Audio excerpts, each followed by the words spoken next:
One fateful day, mysterious gates connecting to a different dimension, known as the Demon Realm, suddenly appeared across the world. Behind those gates were incredibly dangerous monsters, ominously dubbed ghastly fiends. And naturally, they had a rather annoying habit of targeting humans. Luckily, the legendary divine peaches of the Demon City bestowed special powers upon humankind to fight these fiends. However, only the ladies were blessed by these peaches, leaving all the dudes staring with intense envy. Our main character Zuki was no exception to this cruel reality. He dreamed of becoming a hero in this harsh world, but since he didn't awaken any system powers like everyone else, he was basically playing life on hard mode. In stark contrast, the girls received countless abilities thanks to the Divine Peach's grace. While Zuki might not be great at world saving, he was an absolute pro at housework. But let's be real, that skill doesn't exactly get you a harem. Since boys weren't blessed by the peaches, his sister Ruki made him hone his domestic skills from a young age. Many years ago, his sister Ruki was abducted by those ghastly fiends to the Demon City, leaving a deep wound in Zuki's heart. One day, on his way home from school, a sudden white mist appeared, pulling Zuki into the Demon City. In a situation like this, the only thing a regular guy like Zuki could do was sit still and wait for the anti-demon squad to arrive. Just then, a ghastly fiend suddenly appeared, forcing Zuki to run for his life. Many more fiends emerged, plunging our boy into despair. Zuki thought his game of life was over, but a girl from the anti-demon squad arrived just in time to rescue him. Since these were just basic ghastly fiend creeps, she obliterated them in a single breath. For she was Kyoka, the leader of the 7th division of the anti-demon squad. The ghastly fiends kept swarming in greater numbers, so Kyoka told Zuki to stay behind her. As she spoke, she instantly turned one ghastly fiend into her mount and swiftly helped Zuki break through the encirclement. A few minutes later, Kyoka's teammates also arrived just in time to support their captain. Hamari immediately transformed her arm into a machine gun, unleashing a barrage of bullets upon the ghastly fiends. The blonde-haired Sue transformed into a giant, while the petite girl Niyi possessed powers like a super-enhanced radar. All these girls battling the fiends were the fabled anti-demon squad, making Zuki feel like they were incredibly cool. Thanks to Nei's abilities, the whole team also managed to rescue a lost child. As the little boy woke up, he frantically asked where his sister was. Meanwhile, Kyoka was teaching Zuki what to do when lost in Mado. First, you must conceal your presence and wait. Second, if you encounter a ghastly fiend, you run. And third, you should probably talk less. Just then, both of them spotted a little girl about to be attacked, so Kyoka quickly rushed over to save her. Since the ghastly fiend Kyoka was riding was slow as a snail, she had to rely on her swordsmanship to fight. Zuki saw the child in danger, so he disregarded his own life and rushed forward to protect her. Kyoka also reacted quickly to protect both of them, simultaneously creating a small barrier to prevent the ghastly fiends from attacking. Kyoka smiled, reassuring the two children that everything was fine, but in reality, this barrier only bought her a little more time.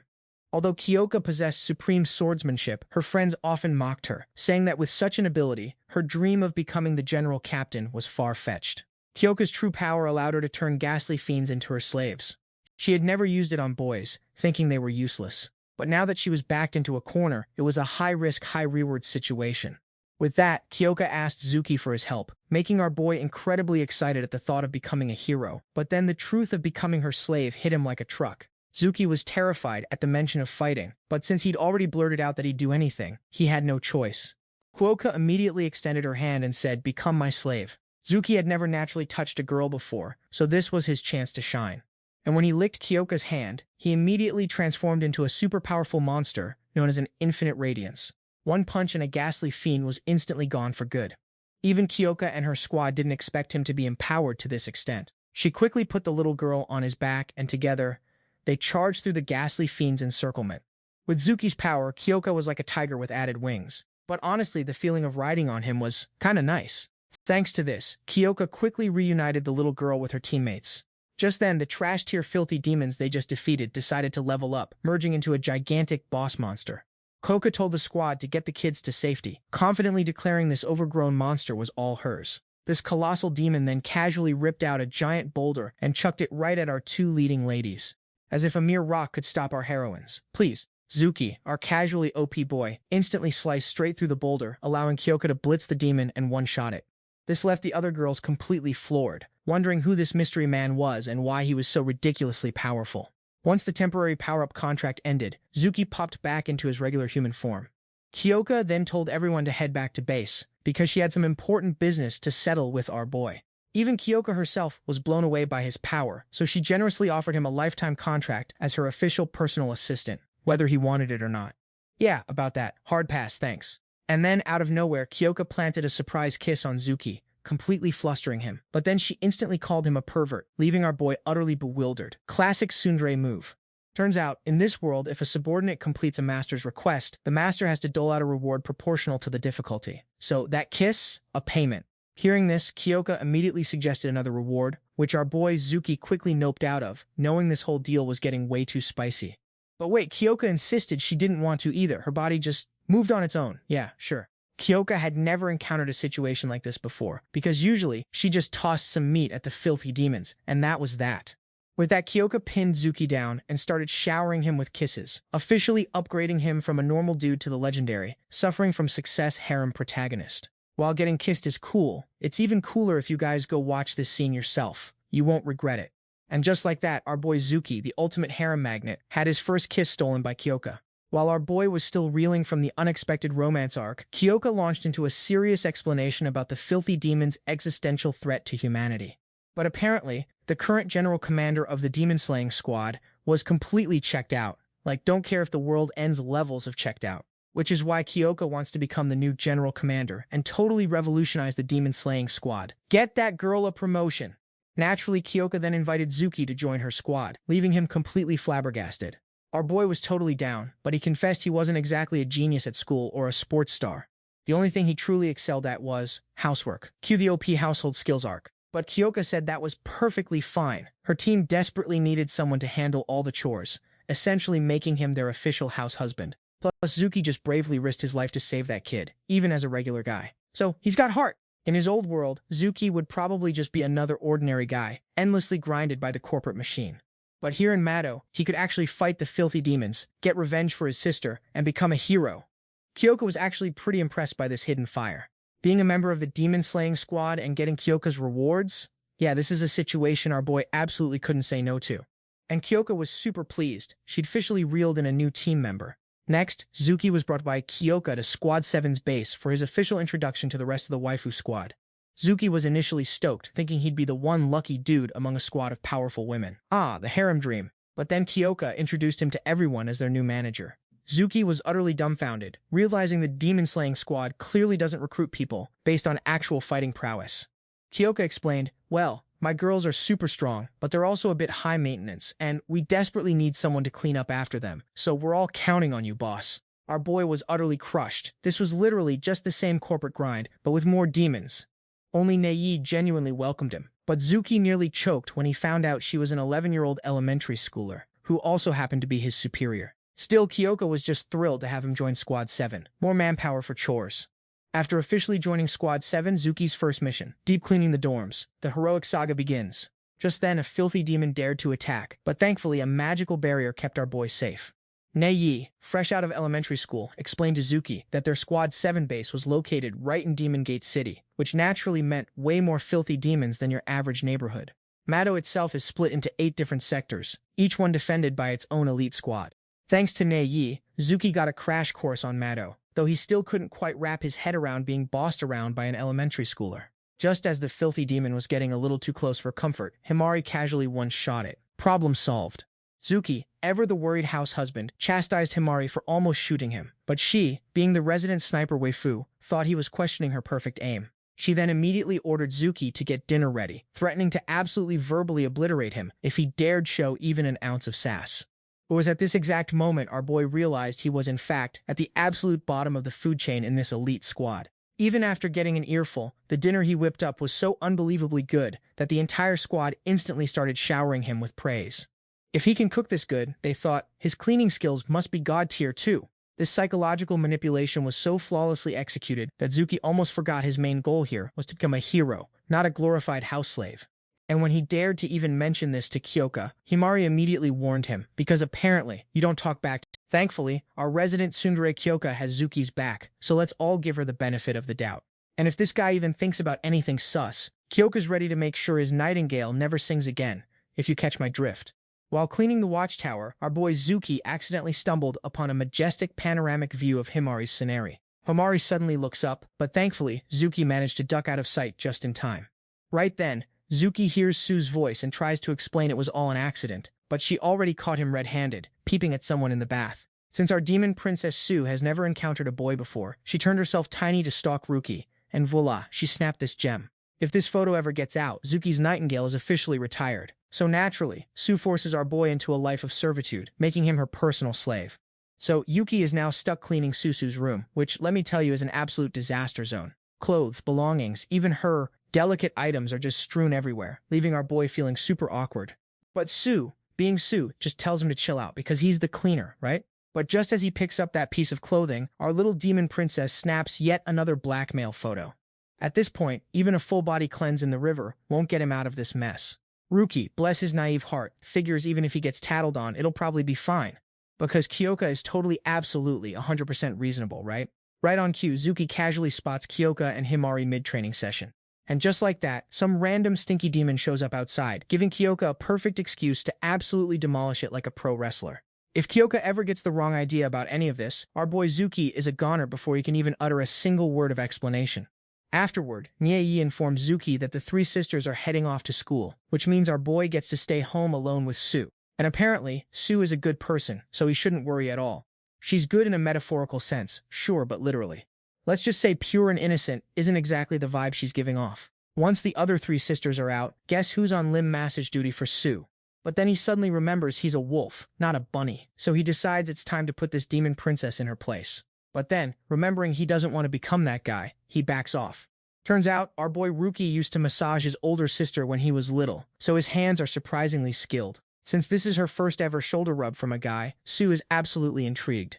Naturally, she hopes he'll become her lifelong personal slave. But like, hasn't he suffered enough already, sis? Apparently, she risked her life going into Mato to fight, all for the thrill of it. After the massage, Sue challenges him to a game of loser strips, and Zuki being Zuki flashes a very mischievous grin. But just a few rounds in, our boy quickly realizes he's the pigeon, not the shark. With literally one piece of clothing left, he warns her that he's got a very scary monster lurking within. If he can't keep that inner beast under control, Sue might actually be in some serious danger. And Sue's just like, oh no, I'm so terrified of you right now. Then she immediately transforms into her giant form, asking him, so, who's actually in danger here, big bro? And when she finally sees the monster Zuki was talking about, Sue absolutely loses it, laughing hysterically because, like, what kind of monster is that tiny? That roast was a fatal blow, leaving our boy utterly humiliated, with nowhere left to hide.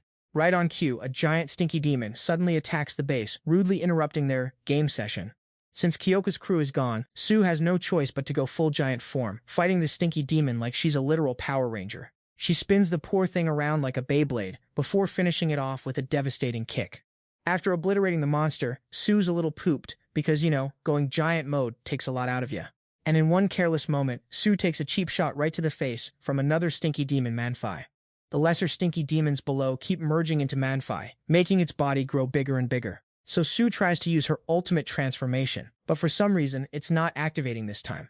Since she's getting swarmed by those annoying little demons, Sue can only brace herself, taking 2 massive punches right to the gut. This hits Zuki hard, making him feel utterly useless without Kyoka by his side. Then, our boy has an epiphany. He transformed when his lips touched Kyoka's hand, so maybe using her other belongings could also trigger a transformation? With that thought, he immediately bolts inside to raid her wardrobe. He tries kissing Kyoka's glove, and bam! A surge of power courses through his body. He tries sniffing her shirt next, and he transforms one leg, which then immediately fades. So, naturally, he decides he needs something a little more stimulating, and that's when he spots a pair of boots that are just his style. But seriously, who even does that? However, Sue was in danger, so our boy Zuki had no choice but to flex a little.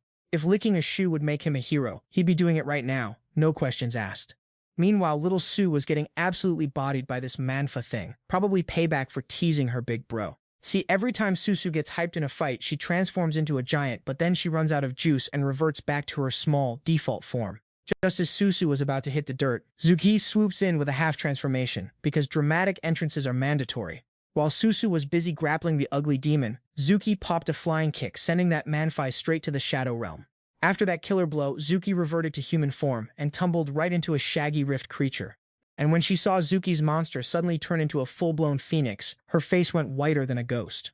After that whole mess, Kyoka literally handed Zuki his reward for forcing a transformation, a good old-fashioned beating. Oh, and Kyoka also told Sue to stop messing around when fighting ugly demons, because one wrong move and it's game over. The demon attack left the barrier looking like a cracked phone screen, but Kyoka assured everyone it would self-repair. No biggie. As a thank you, Susu offered to clean Zuki's house for a day. But then she flashed a pic of him in phoenix form, making our boy Zuki scream because that photo was just too legendary to exist. But ever since seeing Zuki's majestic phoenix, Su was completely smitten. Meanwhile, another squad was having a rough time dealing with a human-shaped ugly demon.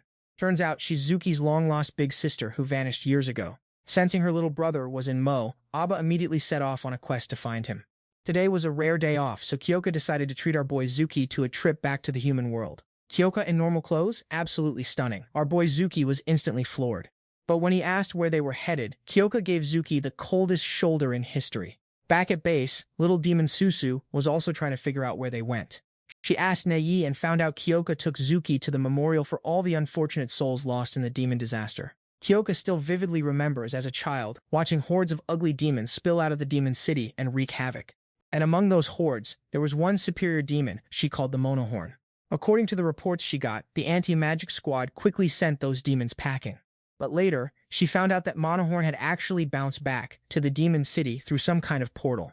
That particular demon is one Kyoka will never forgive. She wants him to remember this because one day she's going to turn that demon into demon pulp, purely for revenge. After the somber visit, Kyoka was ready to head straight back to Mo. But seeing her dressed up and looking this good was a rare sight, so Zuki quickly invited her out for some sweets. Kyoka even admitted the sweets here looked pretty impressive, but her heart was still laser-focused on the demon city.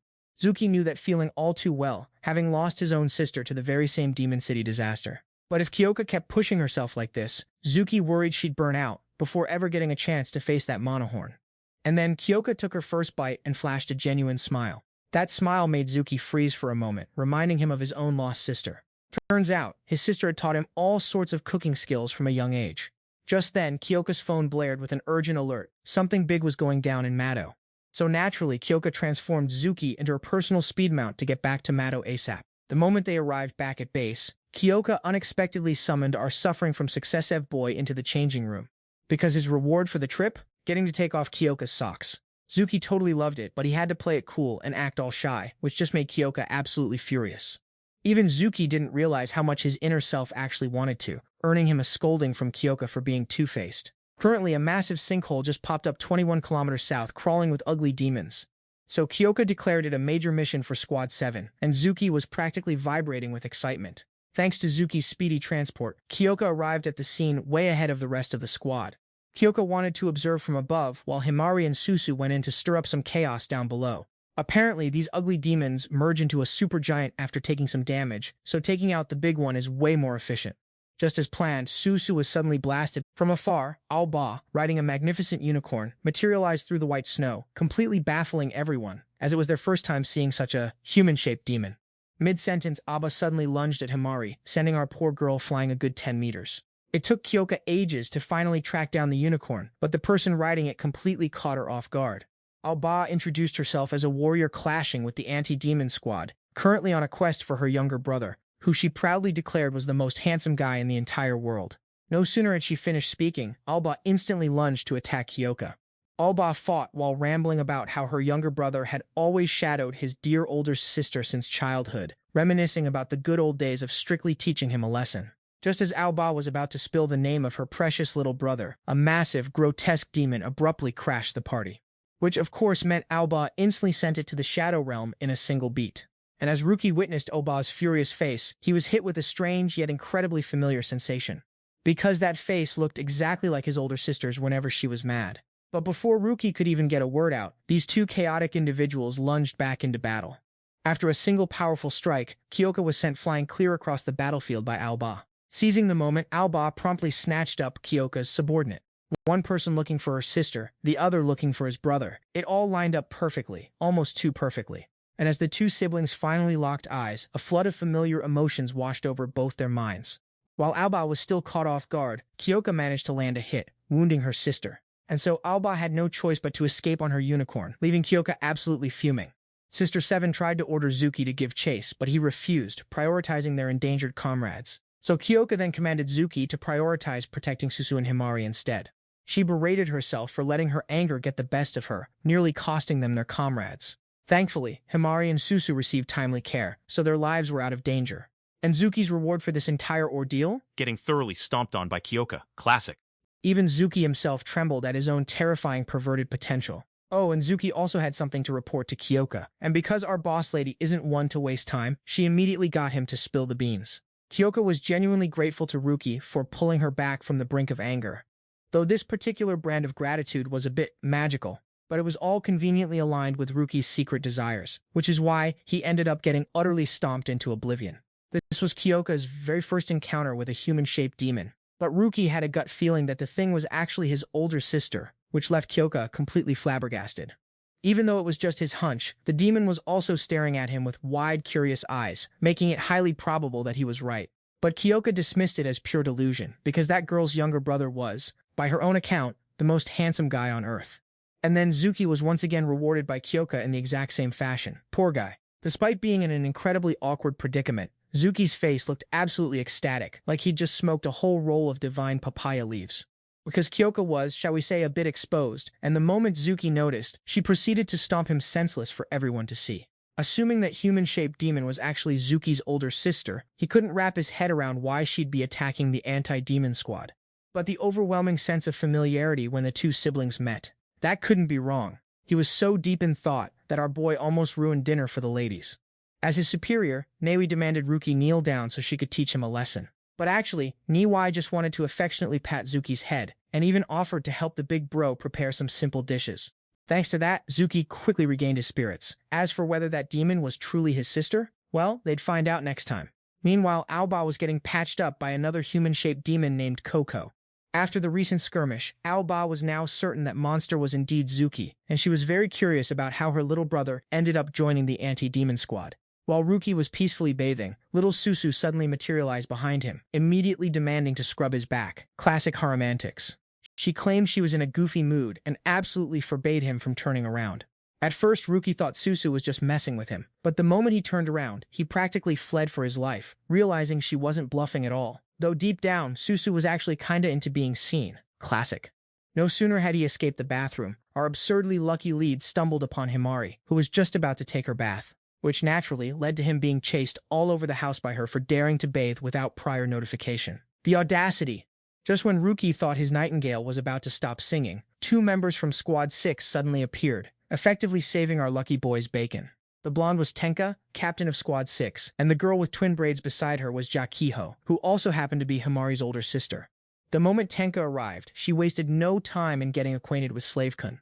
Seeing her friend Tenka get a little too friendly with her new human power source, Kyoka was not amused. Anti-demon squads used to be solo acts, but now that humanoid demons are flexing, the general captain ordered everyone to play nice and team up. Our resident tsundere older sister Yaki scoffed that Himari was just too much of a noob, which is why she got knocked out by some random demon. After all, Himari was just a stain on the glorious Azuma family name, so she should just pack her bags and go home. Kyoka was definitely a reliable captain, but with that absolute scrub of a vice captain, she was just dead weight, right? Those piercing words infuriated Himari, but she was powerless to do anything about it. Kyoka noticed the tension and proposed a friendly sparring match between the two teams to boost their overall combat power. Seeing Zuki looking utterly bewildered, Nie explained to her subordinate that Mado-style combat essentially meant smashing faces together. Kyoka proposed a one-on-one duel format, and Tenka, ever the competitive one, gladly accepted. Himari understood that Kyoka's challenge was actually for her benefit, so she desperately hoped her big sister would lend her some power. And Kyoka's literal secret weapon is Zuki, so from now on, our lucky country boy is officially the designated power source for this other tsundere in training. Zuki's dinner that night was as always an absolute feast for a king. Kyoka figured Himari was still fuming from her big sister's relentless trash talk, so she'd set up this sparring match for Himari to finally serve some humble pie to Jaho. But who exactly would be serving, and who would be eating that humble pie? The results were still up in the air. After dinner, Himari promptly dragged her designated power slave off to train for the upcoming sparring match. The legendary Magic Peach had blessed Himari with the power to copy other people's skills and transform like a literal superhero. Just as things were getting interesting, a whole swarm of trash-tier demons conveniently popped up to block their path. So Himari nobly sacrificed herself to trigger Zuki's transformation, but his new form looked completely different from his Kyoka-powered one. In this form, Zuki's speed was off the charts, but his actual attack power had plummeted dramatically. Well, simple solution. Just punch a whole lot faster. Problem solved. After the battle was over, Himari had to lift her skirt for Zuki to get his reward. Naturally, she immediately forbade Zuki from looking, But our unbothered MC just acted like he couldn't care less. The only catch was that Himari could only move if Zuki actually felt he was receiving a reward. So Himari, in typical fashion, decided to go all out and speed things up, leaving our lucky country boy absolutely overwhelmed.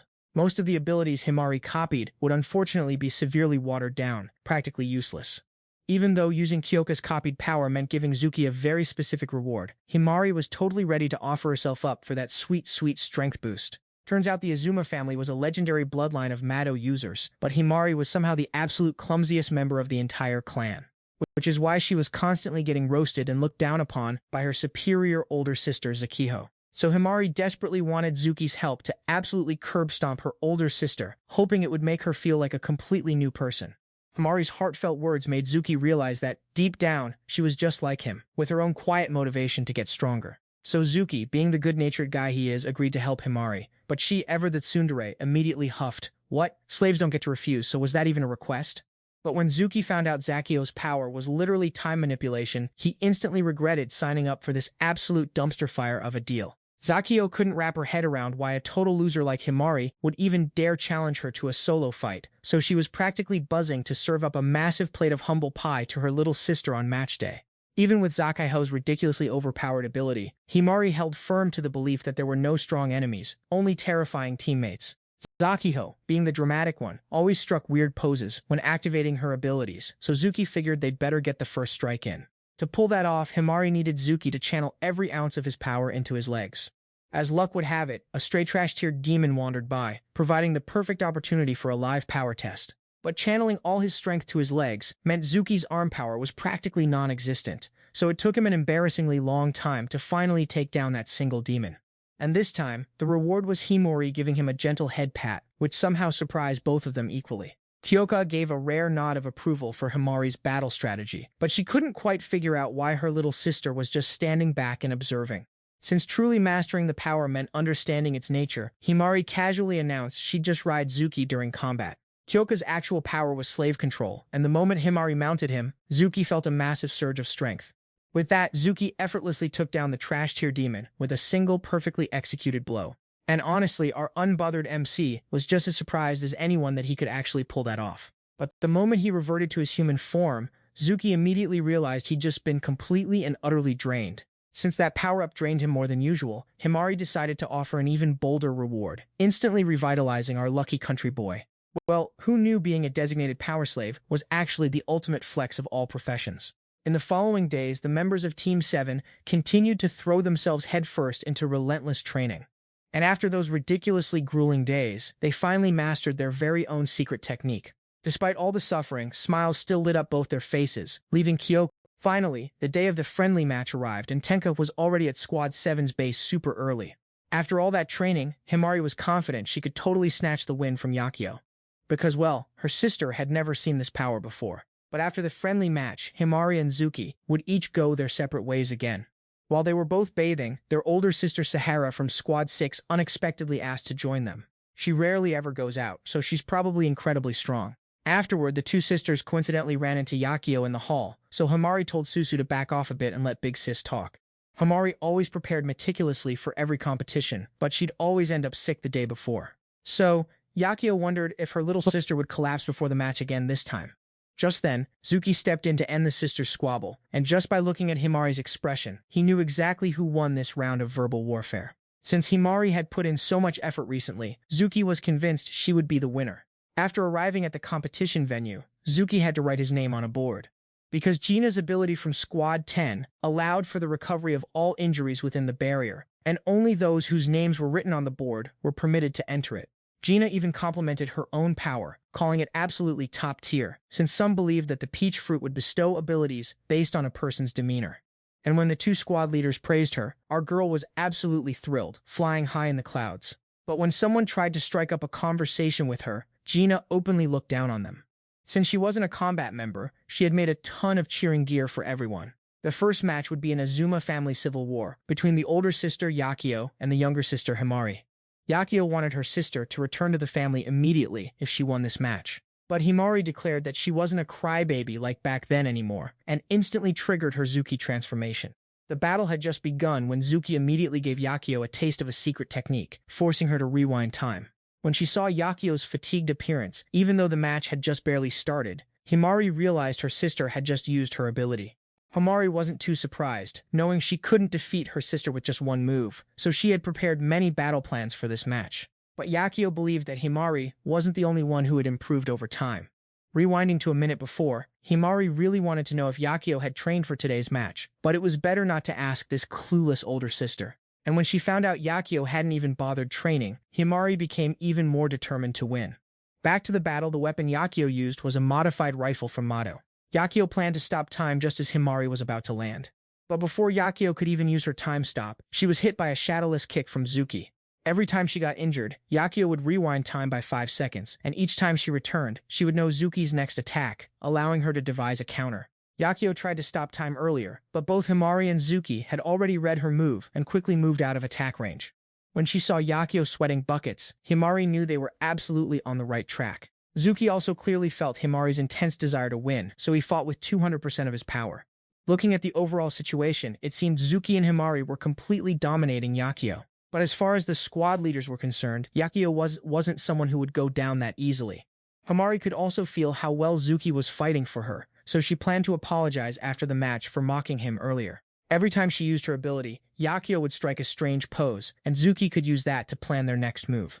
And the signs of fatigue on Yakio's face proved she had just used her power. Stopping time consumed a lot of energy, so Himari believed they just needed to persevere to win. But Yakio had already guessed Himari's simple plan, so she would have to expend a bit more energy.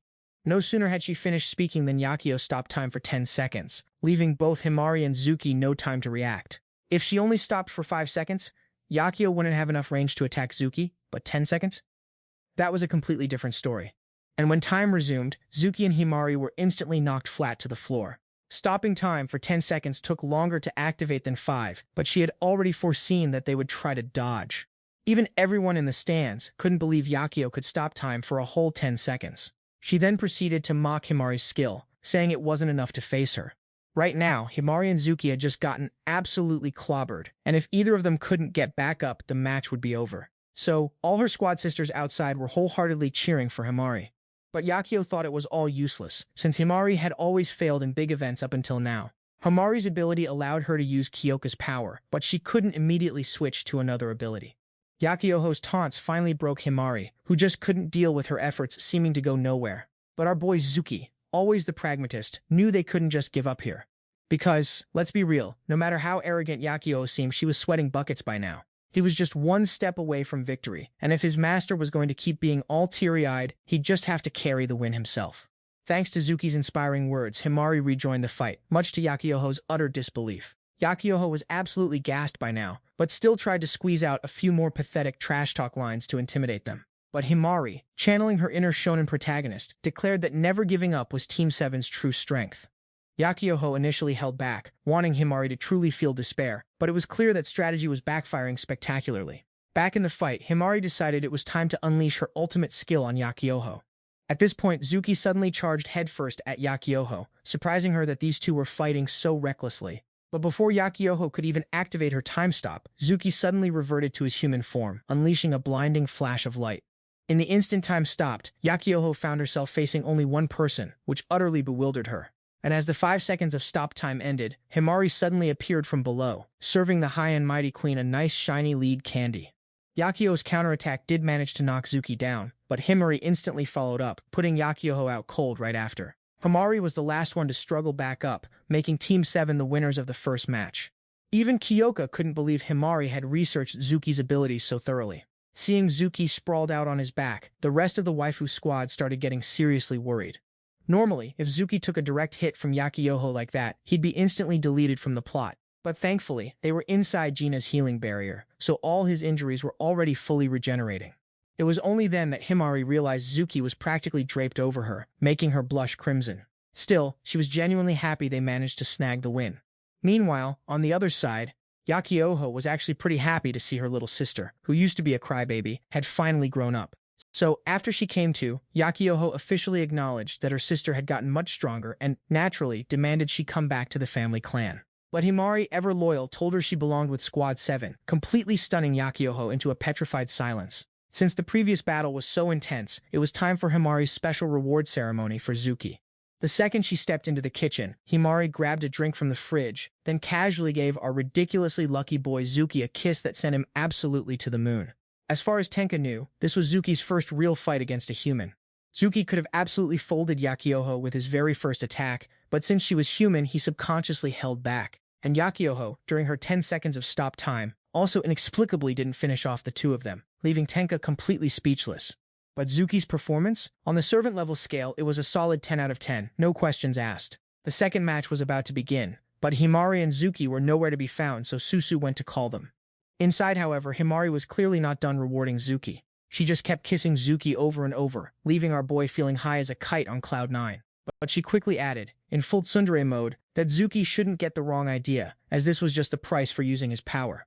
Afterwards, Himari also apologized to Zuki for how many times she'd accidentally humiliated him. What they didn't realize, though, was that their full-on public display of affection had just been accidentally witnessed by Susu, who was surely choking on this much dog food. At this point, Yakio also apologized to Sahara for losing, but Sahara was somehow warming up while asleep, leaving Yakio utterly bewildered. While everyone was getting ready for the second match, a group of humanoid evil spirits suddenly appeared in the distance. The second match would be between the perpetually sleepy big sister, Sahara of Team 6, and Susu of Team 7. Susu also wanted a reward like Himari's, so she was determined to beat Sahara to get a reward from Zuki, which Zuki, of course, couldn't quite wrap his head around. Since she had just lost, Yakioho begrudgingly had to become Team 6's cheerleader. Since both their powers involved body enhancement, Susu wanted them to go at it hand-to-hand first before resorting to their actual abilities. The match began. Sahara attacked first, but Susu immediately countered. Sahara retaliated with a brutal grapple that instantly made Susu see stars.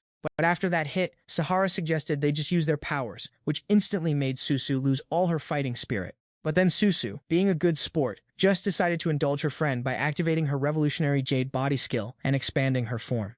Seeing that, Sahara also used her own ability, making her body look like a sleek supercar. Her power allowed her to enhance her physical strength based on a time limit. The fewer minutes she chose, the stronger she would get, but then she'd need a 3-minute, and that's how our tiny Sahara managed to punch down the colossal Susu. Then Sahara followed up with a casual punch to Susu's leg, making the giant hop around on one foot from the pain. Being too huge, Susu couldn't dodge Sahara's long-range attacks, proving size can be a disadvantage. Just when she thought she had finally dodged, Sahara gifted her another punch, sending the big gal tumbling to the ground. Even after taking an absolute beating like that, Sue still refused to give up. She couldn't even understand why she was so determined herself. Wasn't this supposed to be about impressing some guy? Back at school, while her friends were gushing over their boyfriends, Sue was completely uninterested. Back then, Susu couldn't fathom what her friends were thinking, but now, she kinda gets it. Back in the present, Sahara figured Susu would probably shrink down to move more easily. Oh honey, you'd be dead wrong, because fighting like that, that's not my style.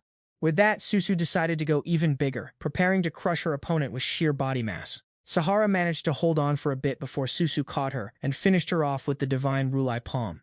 But after going ridiculously oversized, Sue started to look visibly exhausted. Just when everyone thought that was enough to take down Sahara, she came back, and she was even more formidable than before.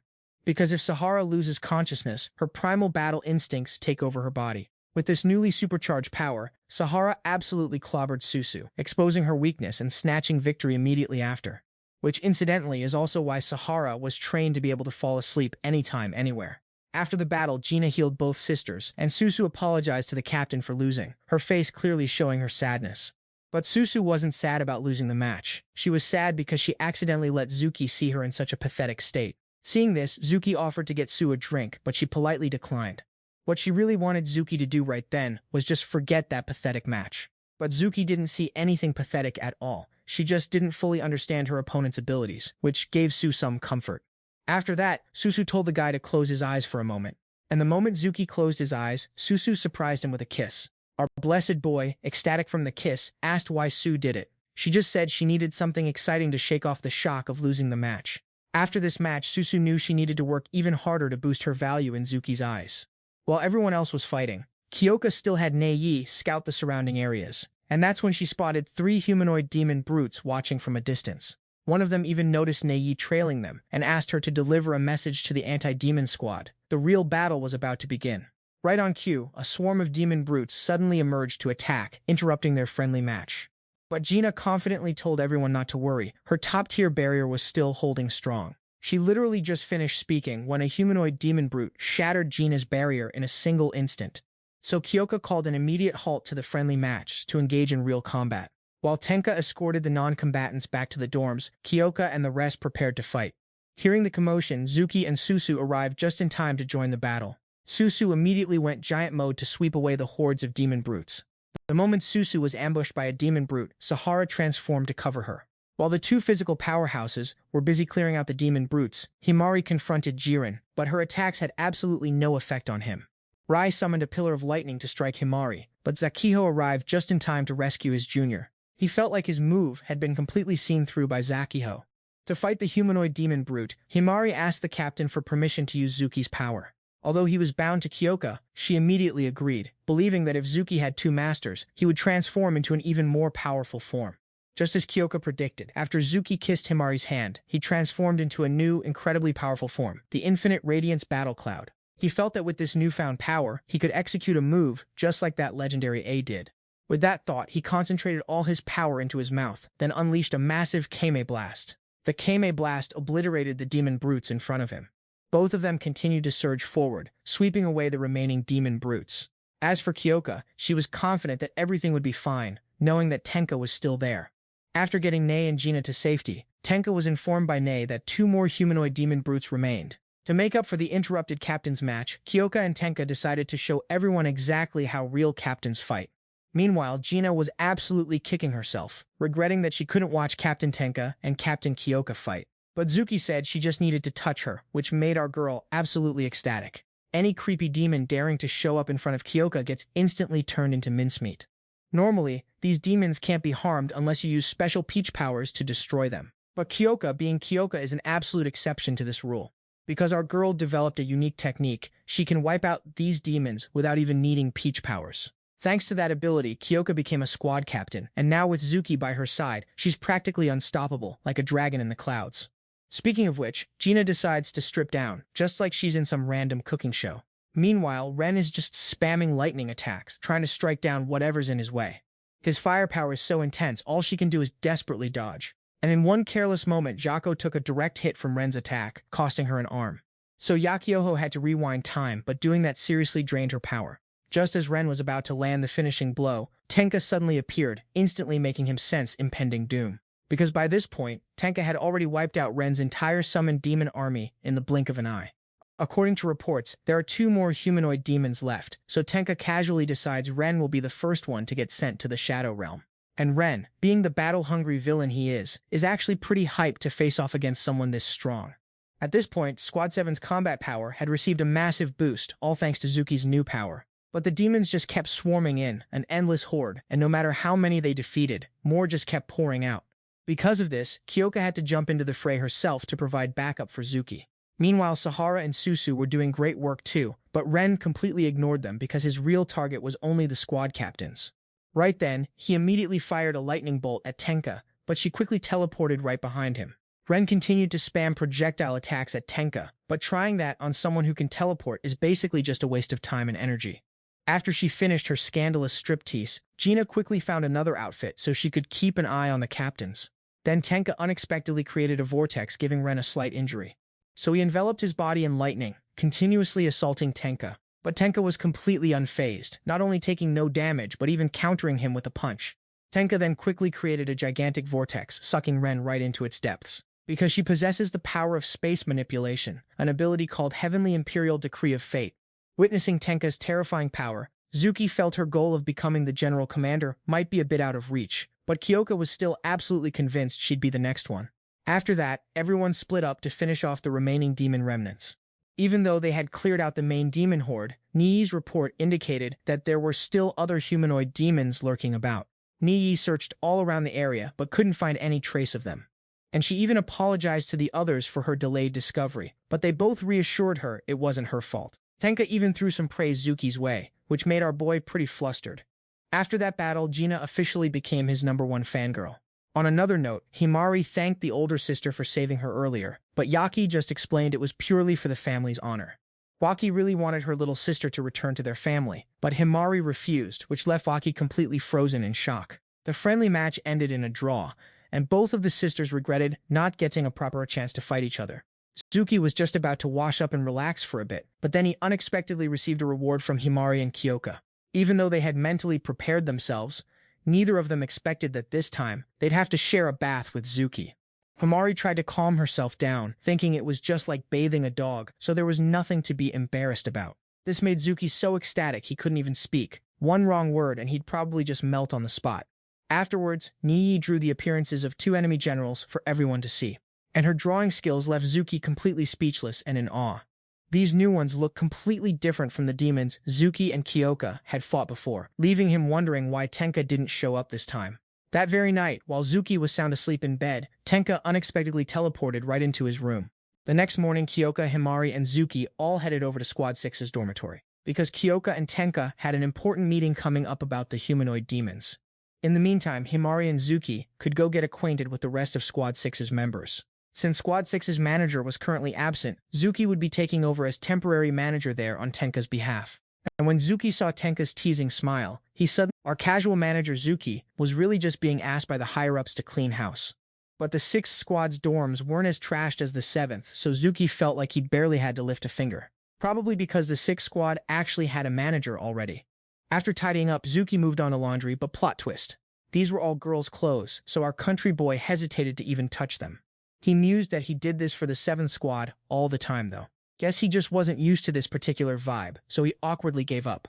Meanwhile, Sue desperately wanted to hang out with Zuki, but she decided she needed to clean her own room first to raise her self-worth. In another corner, Zuki was about to deliver something to Zakio. And thinking about how she treated Himari, he wondered what kind of thing he was about to be seen as. After knocking on her door, Zuki found Zakio wasn't home, so he decided to just bring her uniform inside. But as the door opened, Zuki discovered the room was absolutely plastered with Himari's photos. His man instinct screamed at him to bolt before that scary big sister she found out. Afterwards, Zuki coincidentally stumbled upon Sahara napping on a chair, so he went to cover her with a blanket, but the sleepy older sister accidentally pulled him into a full-on fan service moment, and when she woke up, Sahara even helped Zuki tidy up a bit. Later, Zuki accidentally caught Zakio doing gym training, with Himari patiently waiting for her to finish so they could talk. Himari finally understood Sahara's previous comment about Zakio still being like that, realizing it meant she still trained like a madwoman, even right before a friendly match. While Himari couldn't stand Zakio's personality, she admitted she had a lot to learn from her sister's perfect blend of brains and brawn. There's a theory that the Peach's power depends on the user's demeanor, so Himari's rapid learning ability might actually stem from her desire to learn from her sister.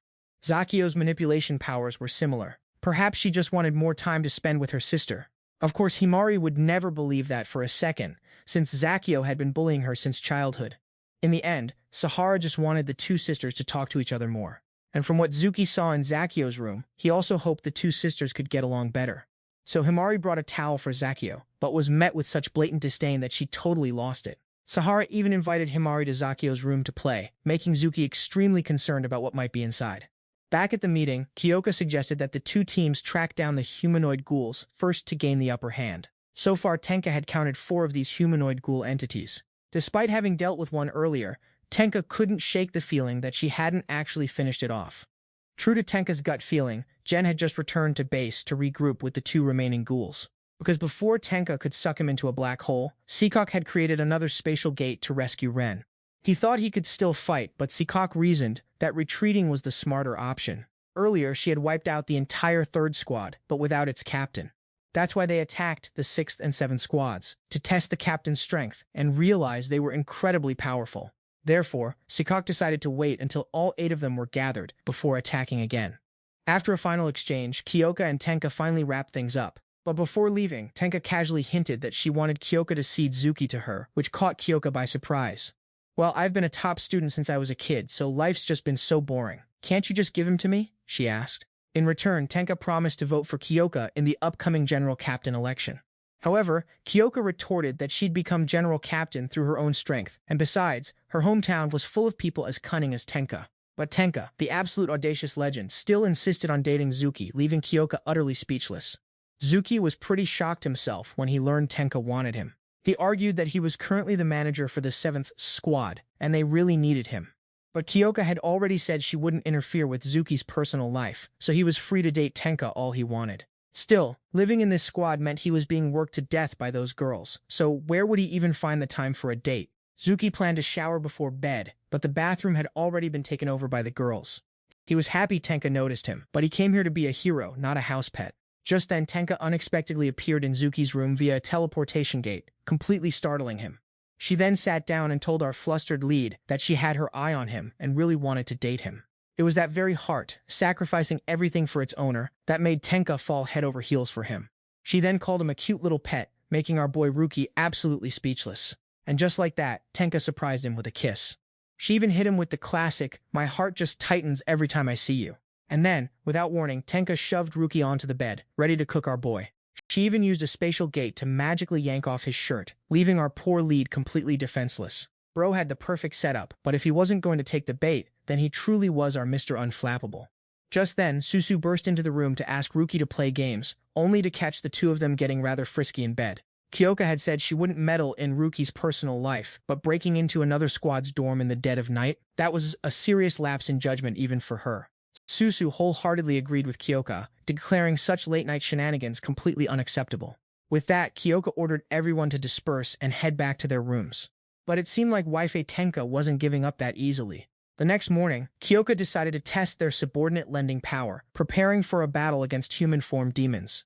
Both Susu and Nei would ride on Zuki, as his abilities were likely to change depending on who was using him. This would allow Team 7 to diversify their combat strategies. Nei was next to become Zuki's master, and when she gripped his chain, he transformed into a new state, Infinite Radiant Imperial Star. In this form, Ruki felt his speed and strength decrease, but his senses became sharper than ever before. If he focused his power into his eyes, he could even see through solid objects.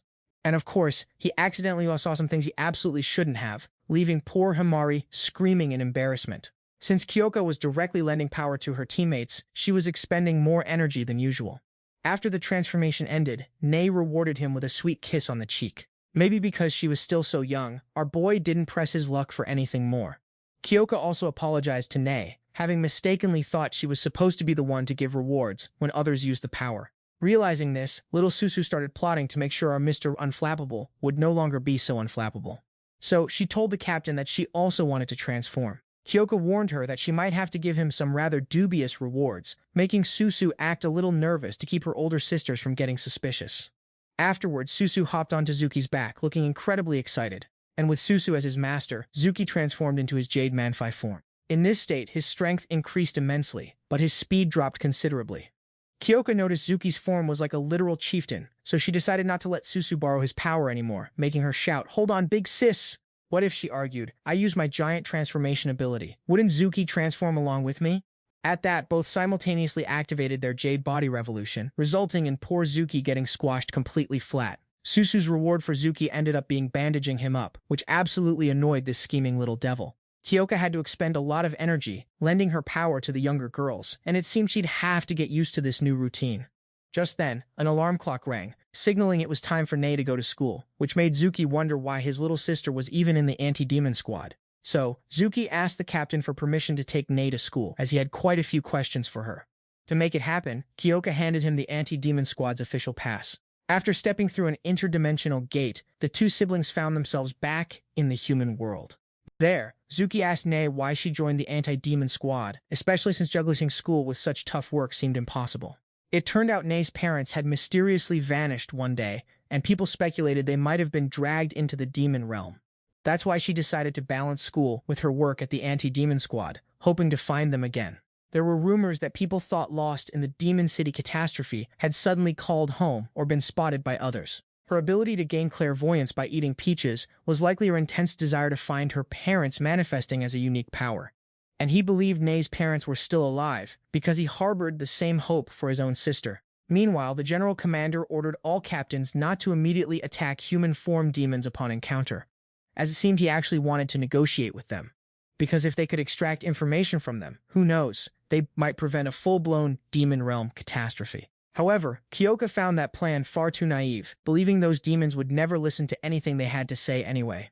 When Ruki saw Tenka come over to hang out, he was as clueless as a cow wearing a bow tie. She then started playing all sorts of teasing games, making his head spin. Nei, witnessing the whole spectacle, was utterly shocked, so Kyoka had to step in and shield her. And she understood full well that these were scenes absolutely forbidden for younger viewers. Kyoka was about to say something to Zuki when an alarm blared, because Susu and Himari had discovered. Then the entire squad teleported to their location using Tenka's OP spatial abilities. Since this was Team 7's territory, Kyoka decided she'd handle it personally. And our boy Zuki dimly realized that Team Captain Kyoka wasn't exactly in the best mood. Even though Kyoka had previously said she wouldn't meddle in Zuki's personal life, she was now explicitly forbidding him from flirting with other squad leaders. So turns out our captain was just super jealous. Zuki thought she cared about him, but it was just because he was her literal servant. Seeing Kyoka stake her claim so aggressively, Tenka just had to smile and concede defeat. Since Tenka, the resident rival waifu, had been annoying her for days, Kyoka took the opportunity to vent her frustrations on the ugly ghouls. During this battle, the entire team also discovered a new type of ghoul with super regeneration abilities. But with the sisters' new ultimate move, this so-called threat was nothing more than a joke. At this moment, Sikak was observing their battle with an expression of pure amusement. That new type of ghoul was created by Sikok, and it seems it wasn't as strong as expected. After that, Team 7 finished off the remaining ghouls. For some reason, Zuki felt stronger than usual in this particular transformation. Maybe getting scolded by Kyoka just makes him stronger. What a cheat code! From what she observed, Tenka realized that our boy Zuki had become Kyoka's slave down to his very bones. But precisely because of that, she liked him even more, of course. In the following days, Kyoka and Zuki continued to train with the ghouls, and over time his reflexes gradually improved. Seeing a ghoul trying to sneak attack Kyoka, Zuki immediately punched it into a bloody mess. Thanks to that, our boy was praised by the mighty Kyoka herself. At this rate, the day he gets to protect Kyoka can't be far off, right? Because of this dreamy thought, Zuki's reward was a glorious princess carry from Kyoka, complete with dramatic acting. But that reward was apparently too lame, so Kyoka's body spontaneously added a kiss for our lucky boy. When the other girls heard that Zuki had gotten even stronger, they were all thrilled for him. But then the Squad 6 captain just popped up out of nowhere. This immediately made Kyoka and Susu openly jealous, which only encouraged Tenk to take even more advantage of the situation. Zuki believed his rapid progress was due to being trained by his big sister since childhood. Whenever Zuki talked about his older sister, everyone could see how much he admired her. When he was little, on his way home from school, Zuki was suddenly ambushed and bullied by some kid's older brother. Just in the nick of time, his sister Aba appeared, ready to rescue her little brother. She effortlessly defeated a much taller and bigger boy. At the same time, Zuki also gave that other kid a good beating. Having always been used as a training dummy by his sister, Zuki had grown remarkably strong over time. Aba praised him, saying he did great. "That's my little brother," she declared proudly. She decided to treat him to a celebratory meal, and Zuki was always super proud whenever he told everyone about his amazing sister. Kyoka allowed Zuki to rest today, acknowledging how hard he'd been working. She also hoped her friend Tenka wouldn't take advantage of the situation. While the girls were happily chatting, Neiyi suddenly detected someone in distress. So the anti-demon squad put everything aside and immediately moved to the location. At this moment, a girl was frantically running from 3 ghouls. Fortunately, Himari and Susu arrived just in time to rescue the girl. Himari ran over to check on the girl, but then was unexpectedly punched in the face by her. This girl was actually Coco, another humanoid ghoul, and the entire scene was a deadly trap to lure out the anti-demon squad. Luckily, Himari managed to create a shield just in time to block Coco's surprise punch. Right then, Coco summoned a horde of ghouls to surround them both, but Himari didn't want to fight. Instead, she delivered the commander's message of peace negotiations to Coco. After some time fighting and training with the anti-demon squad, Zuki had become noticeably more buff. But before he could even finish changing, Kyoka ordered him to transform immediately, because this was an emergency. Himari was currently battling Coco, but her minion was ridiculously tough. So Himara casually upgraded her machine gun into a rocket launcher, forcing Coco to dodge like her life depended on it, who then retaliated with a super punch that literally made the whole ground quake. Meanwhile, Susu was locked in battle with some nasty spider demon that looked strong, weird, and even had weapons. Suddenly, Naan popped out of the spider demon and launched a surprise attack before Susu could even react. Over on their end, Kyoka and Zuki were sprinting full tilt towards the sisters, only to run right into Aoba. Right as Kyoka ordered Zuki to attack, Aoba surprisingly told her younger brother to stop, and out of the two, he actually listened to his sister. Once Aoba achieved her goal, she quickly retreated, leaving a horde of lesser demons to deal with Kyoka. Himari and Susu were shocked to their core when they heard Zuki had been captured, realizing he was the real target all along. Kyoka desperately wanted to go get Zuki back, but she ordered the entire squad to retreat, as the other two needed some serious healing. After a weird dream, Zuki woke up feeling pretty good, only to find himself being tenderly healed by Coco. Wait, so even in the demon's lair, there are moments of accidental cozy bliss like this? Zuki finally realized he'd been captured by demons, and on waking up found them, licking him? And since he'd inexplicably obeyed that demon's command earlier, there was no doubt anymore. That demon was his sister. Just as Aoba walked in, she saw her brother in a rather compromising position, so she immediately started scolding Coco for daring to be so bold with the precious uncovered body of her beloved little brother. Naan explained that after reverting to his human form, Zuki was hurt, and Coco was just purely healing him, with absolutely no shady intentions. Seeing that, Aoba immediately did a U-turn and started praising Coco to the high heavens, which made the girl absolutely thrilled. Yeah, that fickle personality, definitely a sister for you. Aoba then leapt to embrace her brother after all these years, making Zuki super emotional that his sister was still alive. After the emotional reunion with his sister, Zuki really wanted to know what Aoba's current form actually looked like. First though, Aoba wanted Zuki to freshen up a bit before she spilled all the tea about her journey in Mado. As Zuki stepped outside, a small, unassuming village appeared before him. Aoba called this place the Hidden Village. There were no peach trees around, and it was completely off the demon-slaying squad's radar. Besides Aoba and the two others, there were also about 20 other humanoid demons living here. And just like Aoba, every single one of them used to be human. But those low-tier demons outside, they were pure monsters. Aoba and everyone else here, though, were more like half human, half monster. Still, Aoba believed they all possessed human hearts. Aoba also hoped Zuki would stay and live here with her, instead of being a slave to that demon-slaying squad. Seeing that, Zuki immediately advised Aoba to try talking to the demon-slaying squad, because, well, she is human. But the moment he even mentioned the demon-slaying squad, all three of their faces clearly contorted with anger. All three considered the demon-slaying squad their sworn enemies, which Zuki couldn't believe, since he was just joking around with them moments ago. Meanwhile, Susu was getting bandaged up by Himari after the battle, but she was still clearly down in the dumps. Nei had already asked other squads to expand the search radius, but still hadn't found any trace of Zuki. Ever since they got back, Kyoka had just locked herself away in her room. Because of the commander's strict policies, the entire squad basically couldn't make a move. Himari tried to reassure Susu that everything would be okay, since their goal was kidnapping, so he's probably safe. Meanwhile, Kyoka was absolutely fuming because Zuki dared to obey someone else instead of her commands as his master. And just then, she also sensed Zuki's location, probably because she hadn't even gotten to reward him yet. Back in the hidden village, Zuki had to pivot the conversation and ask why his sister knew he was in Mado in the first place. Aoba explained that she just had the ability to sense her brother's existence, not that she was some kind of brocon or anything. Seeing Zuki was hungry, Aoba went to grab some food for her brother. Zuki apologized to everyone for his sister being a bit much, but everyone there clearly adored Aoba. When Zuki saw Coco eating a mushroom there, he got super curious, and after taking just one sniff, he was absolutely soaring. As Aoba returned with the food, she saw her brother getting a bit too chummy with the other two, and she couldn't tell if he was just suffering from success or what. At this point, Kyoka's body had started acting on its own, so she ordered everyone to prepare for Zuki's rescue. After finally coming down from his mushroom trip, Zuki discovered that Aoba was holding the legendary peach in her hand. Back when they lived together, Aoba hadn't eaten the peach yet, so he figured her power must have come from that legendary fruit. But Aoba believed it was also the reason she became like this, so she decided to tell her brother the whole truth about the peach. Meanwhile, Nei would stay back at base to contact headquarters. Squad 6, led by Tenka, also Ruki was super curious about the special fruit, so Naon reluctantly shared her darkest memories. Back in the human world, Naon was a professional model, until one day, she suddenly got yeeted into the demon capital. Naon, being obsessed with beauty, had planned to save the mysterious fruit for her old age, but this was a literal life-or-death situation, so she had no choice but to eat it. But then, the fruit's power spiraled completely out of control.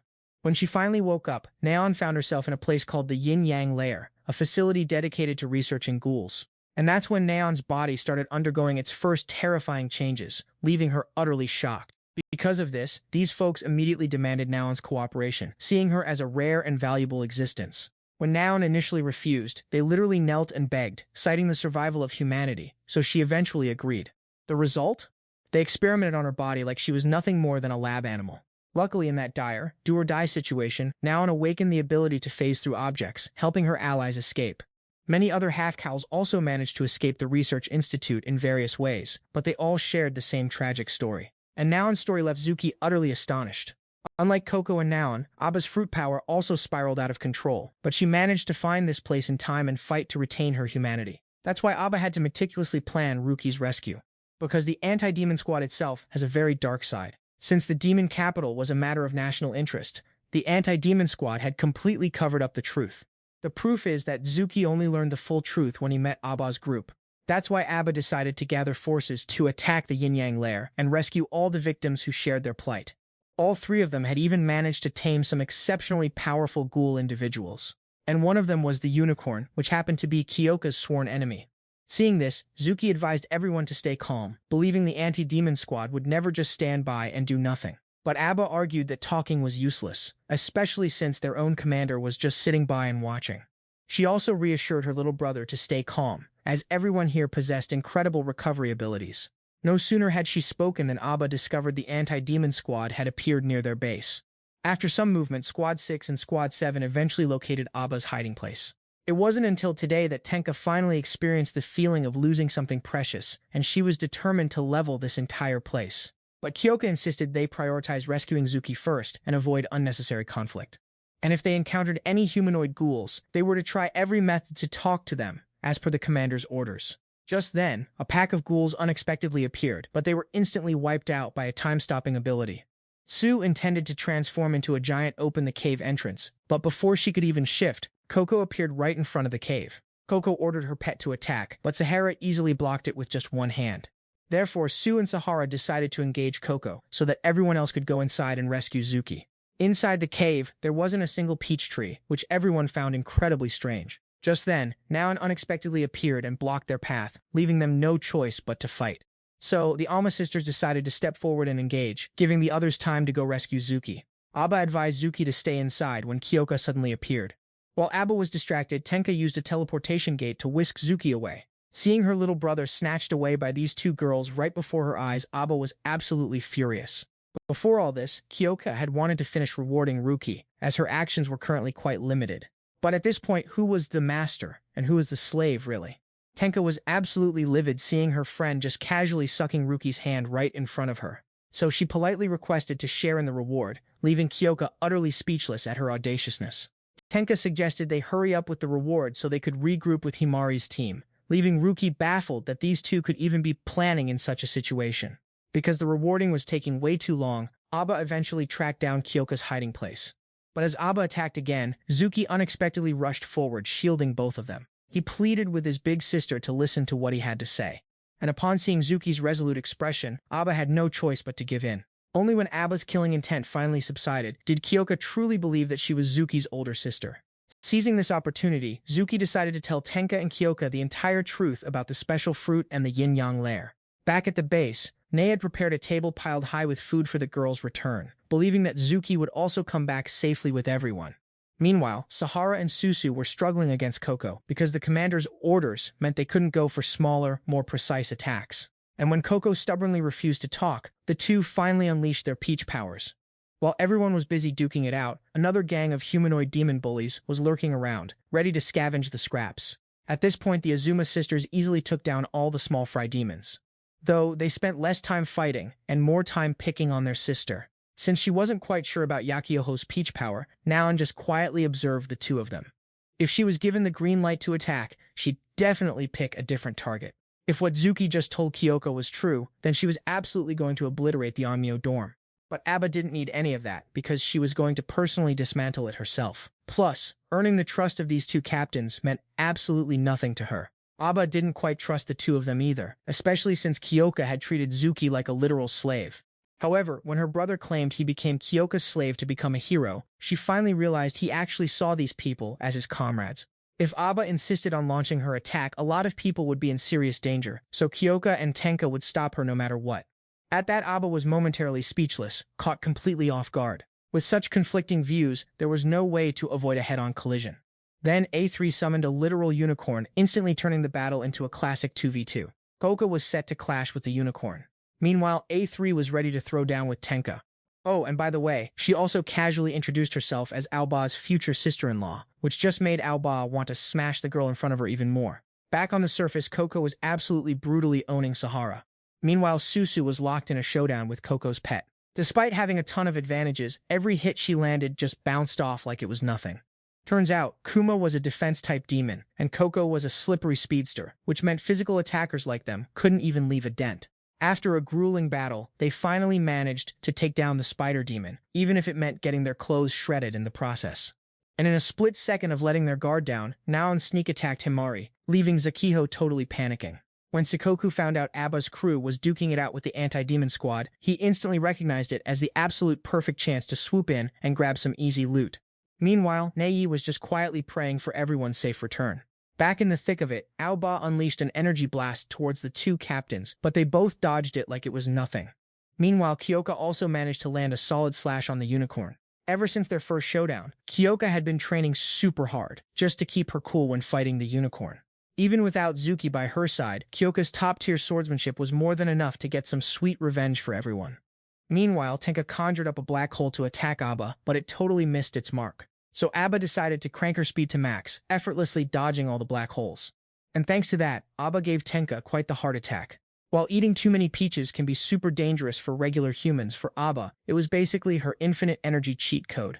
And any girl who dared to flirt with her brother would get a stern talking to by her fist. By now, Abba's speed and senses were so buffed that she could literally see Tenka's teleportation portals, and her relentless barrage left Tenka no room to even breathe, let alone counterattack. Tenka, however, could continuously teleport a casual 666 times, so she just needed to stall long enough for Kyoka to snatch the win. Since direct attacks on Coco were useless, Susu resorted to throwing pebbles, but not only did it do nothing, Kuma promptly gave her a devastating counterattack. On top of being a slippery menace, Coco also had instant regeneration, because of course she did. Oh, and she also casually dropped the bombshell that she had licked Zuki clean, which sent Sue into an absolute rage. Sahara then realized that Kuma was actually that special demon who caused a massive Demon City catastrophe 8 years ago. So, the two decided it was time to unleash their super-secret S-formation to finally take on Coco. Right then, Susu slammed her fist into the ground, giving Sahara the perfect window to make a run for it. Feeling smug with her apparent victory, Coco immediately mounted Kuma and gave chase. But plot twist, Susu had actually transformed into her tiny version and got Sahara to toss her right into Kuma's gaping maw. And from inside, she promptly went full kaiju, obliterating it from the gut out. Seizing the moment, Sahara ripped out one of Kuma's sharp teeth, turning it into a makeshift weapon to attack Coco. And just like that, Sahara and Susu's legendary S-strategy secured them a victory against both Coco and Kuma. Just as another wave of demons showed up, Sahara's power-up timed out, so Susu quickly seized the moment to heal them both up.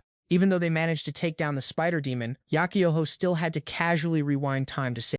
Yakiho warned Himari about a demon hiding behind her, completely shocking Naon. She then stopped time again to save Himari from the spider demon's sneak attack.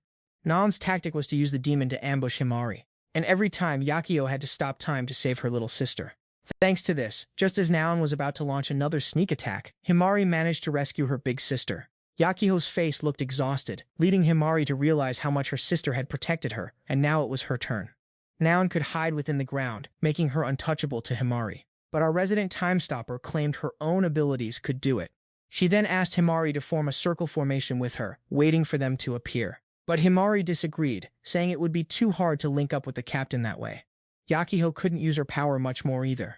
So Himari pulled out her ultimate trump card, even though this was her very first time using it in real combat. Seeing her big sister still teasing her, Himari guaranteed she wasn't the same as before. With that, our girl started manipulating her hair, creating countless different guns from it.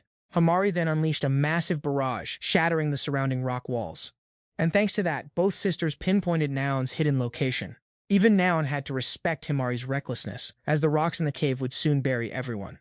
But Yakiho reversed time spawn by 10 Akins, now knowing Naon's exact previous hiding spot. Thanks to this, Himari easily took down Naon without breaking a sweat. Yakiho praised her little sister's skill, saying if she was so good, she should return to the family to help her out. But Himari refused. Despite being heavily injured, Naon still tried to find a way to meet A. Meanwhile, Abba was attacking Tenka uncontrollably, leading her sister-in-law to trick her into punching her own unicorn. Seizing the chance, Kyoka landed a quick slash on Abba. But that wasn't nearly enough to defeat Abba. And just as A was moving in a panic, Tenka unleashed a black hole aimed right at her. Tenka could have finished Abba right then, but she suddenly realized this was her sister-in-law, so she pulled her punch. Because of that, Tenka was hit back by A with a critical shot that shattered the surrounding ground. Tenka then collapsed right in front of Zuki and Abba. Nobody really understood why Tenka had stopped her attack. Tenka explained that if A died, Zuki would surely be very sad, and for some reason, she'd been feeling emotions she'd never encountered before lately. Abba assured her that her armor was super tough, so she was fine. But the fact that Tenka considered Zuki's feelings earned her some major points with Aba. Tenka got a perfect 10 as a sister-in-law, making her start to daydream about a future with a home and children. She was even planning baby names already, bless her heart. At this point, Kyoka was in a 2-on-1 situation, so Aba allowed her to join the fray. They also wouldn't stop attacking the Onmyo Bureau. Just then, Coco and Naon also gathered with A, but both admitted they had been defeated. Susu's group and Himari's group gathered right after, making the situation now a 1v5. However, Aba still had no intention of surrendering. Right at this moment, the little Seacoke suddenly appeared to clean house like a god-tier boss. In a flash, they captured Coco and Naon, surprising everyone. Because even though they were human-shaped demons, the two sides belonged to different factions.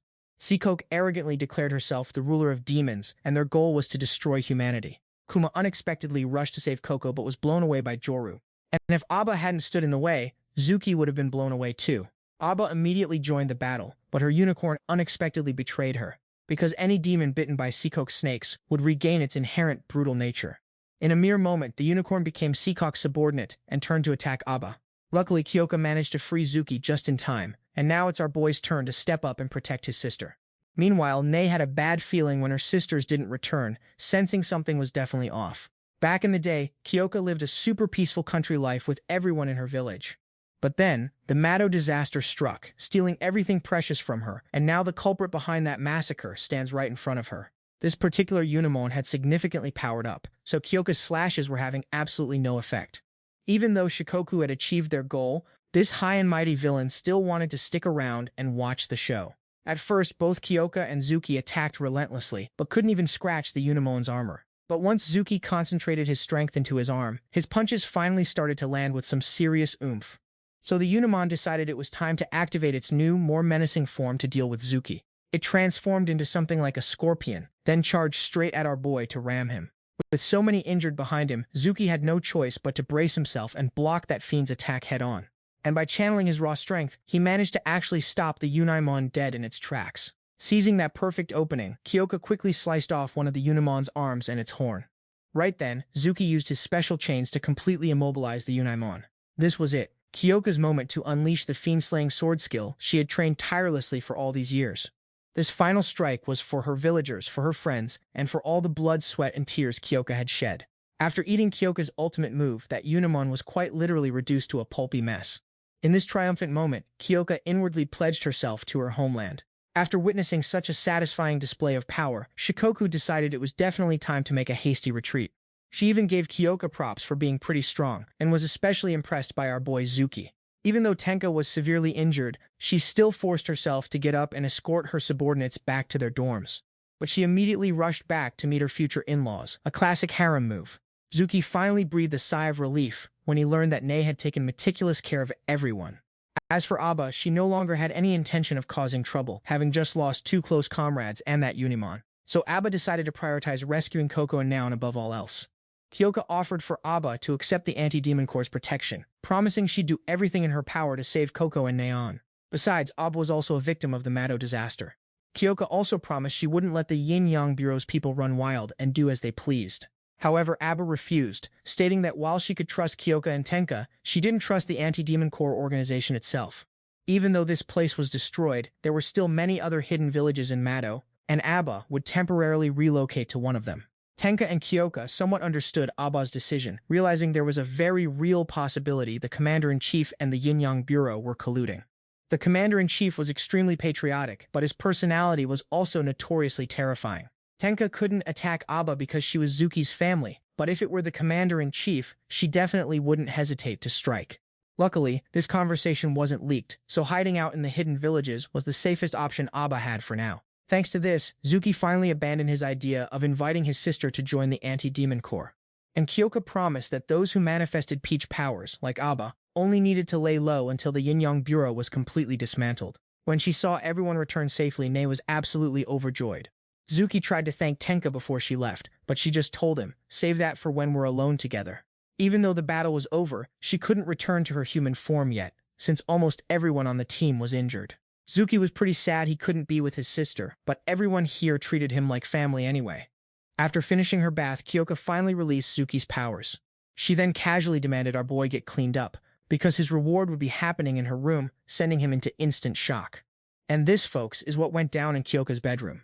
Afterward, Zuki initially thought he was finally going to shed his virginity, but it turned out his actual desired reward was just to sleep next to her. But with Kyoka dressed like that, how was he ever supposed to close his eyes? So Kyoka decided to use a punishment on Zuki to actually force him to sleep.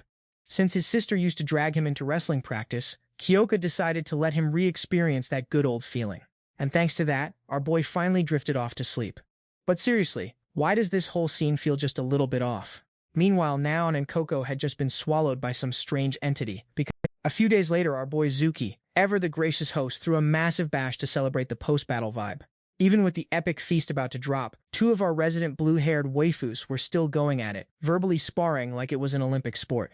Since Zuki was basically the MVP of this whole arc, Kyoka insisted our boy do something to kick off the party and get the energy flowing.